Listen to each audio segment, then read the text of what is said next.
Are you looking for a coloring book full of flowers and scenes from the natural world for inspiration? The Plant Lady by Sarah Simon might be just the book for you.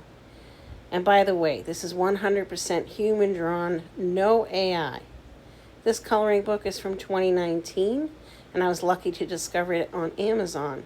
I already used Sarah's coloring books, actually, her watercolor workbooks, to try to teach myself how to watercolor. I highly recommend those watercolor books too. They're in my Amazon store and they're listed in my other video descriptions.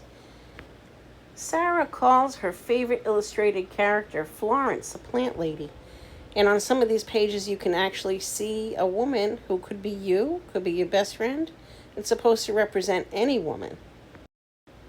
I decided to try to use my new Oohoo alcohol markers and my Prismacolors coloring pencils to draw and color in this beautiful picture of a girl in a iris in some other field with her cat. Now, I don't know about you, but when I draw things in, I actually think and talk to my characters that I'm drawing. So here's Florence. And while I was drawing and painting her with my Oohoo markers, I'm telling her I'm giving her a nice straw hat, and the sun's coming down the top of her head, and she's wearing her old faded blue jean, and she's got her hair in a braid, and she's trying to find her gardening gloves that she dropped on the ground. Next to her on the right is her gray cat she named Fog, after the Seattle fog that mists in during the day and then disappears at night. I was trying to learn how to use the Oohoo markers to do some shading and some lighter colors. I found the markers very smooth and nice and easy to use. And I love the smell I've discovered at alcohol markers. I'm weird like that. I like the smell of paint. And I definitely like the smell of the alcohol markers too. The pages are really nice to draw on. They're smooth, but they have a bit of a tooth, so they're picking up the pigment nicely. What I also like about this book is there's scenes like this with Florence the Plant Lady. There's also scenes with dogs and some with her cat. And there's some scenes with book nooks filled with plants and hiking trails in the Pacific Northwest. And there's gardens that have sunflowers and artichokes and a lot of other things. What she explains in the introduction is that she uses this coloring book to help you go on a journey of plants with Florence the Plant Lady, and it's really quite enjoyable to use.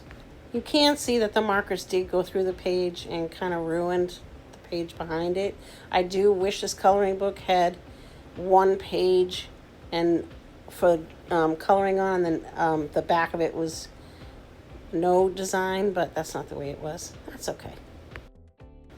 Since I'm brand new at coloring, I haven't really colored since I was like 6, and I have a limited supply of these alcohol markers. I was trying to figure out how to best use these markers. I bought the smallest set because I've never used it before, with my color pencils and maybe some gel pens, and try to figure out how to shade, how to highlight, what color combinations to use. I think I did pretty good. You'll have to wait to the end and let me know how you think I did with these markers. I did put a piece of paper behind the page after I already went through the page so that I wouldn't mark on the page underneath it, behind it. I think I saved that page, although the back of this page is totally ruined. I did notice that Sarah does have some pages that are just like repeating patterns, small patterns of things like the dog or some flowers.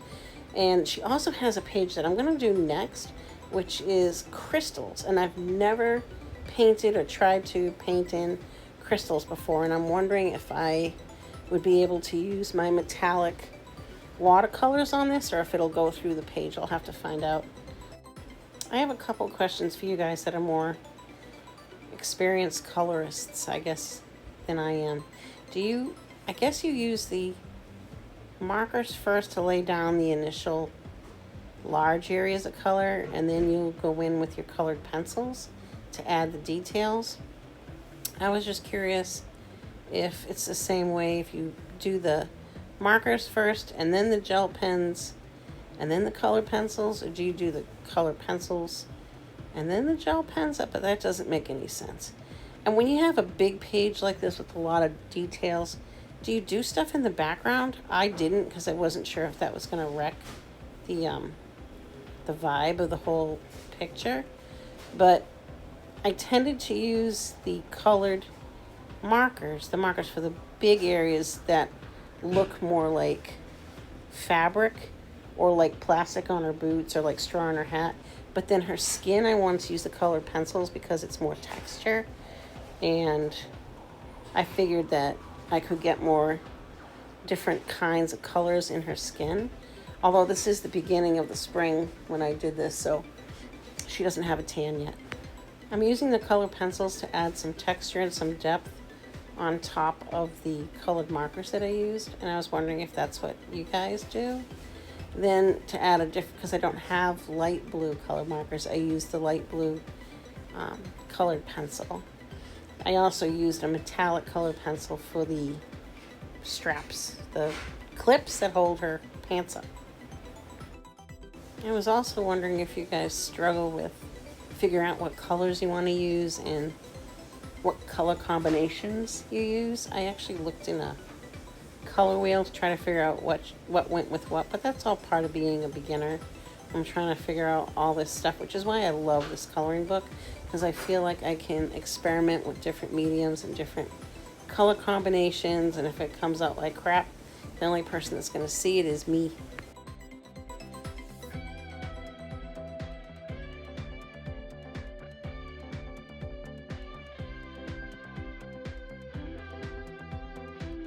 I wanted brighter colors for these flowers, and I'm not sure what they are. I think they're tiger lilies or some kind of lily. So I used my gel pens, they're fluorescent gel pens, and I did a combination of pink and orange, and then I just combined them and blended them in. I think it came out pretty good.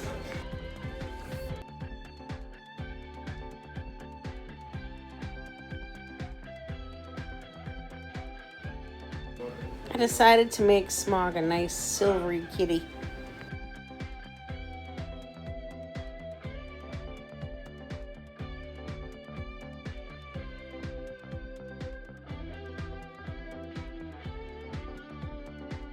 YouTube tells me to keep talking through my videos or I'll lose your attention. And I was curious the other day, do people really lose their attention so easily nowadays? Everything has to be hyper and Mr. Beastish, and no one just can sit and relax and color. But then I was thinking, people that use coloring books are usually looking to relax. So would they rather hear my scratchy old lady voice? Or would they rather hear nice music I can pick? Or do they just want to hear the sound of the colored pencils? Or what's up? And also, I was curious, why do you guys never write in my comments section? I'll answer all of them. I'm almost retired lady. I have plenty of time to talk to you guys in the comments section. I would love to know who's watching these videos. I would love to talk to you, so please comment in the comments section. I'll answer all of them, I promise. Someday, hopefully, I'll have my own little art studio that I can make out of a room, and I can actually get a good microphone and a good camera, and I can sit in front of it and talk to you guys face to face. But as it is, you can just imagine what I look like. But don't tell me what you think I look like in the comments page.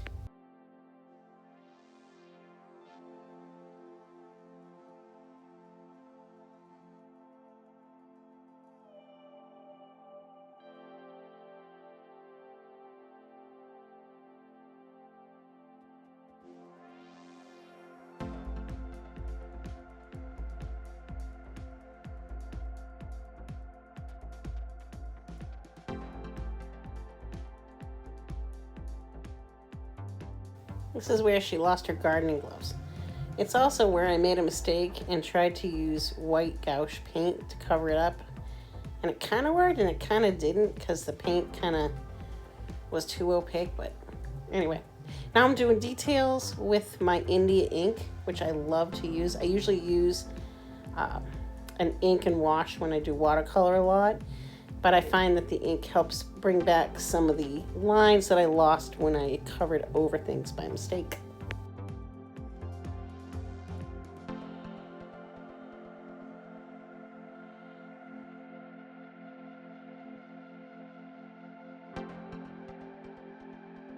she's done. And I think little Florence is pretty cute. Actually, her cat's sitting on the gloves. She just doesn't know it. Don't tell her.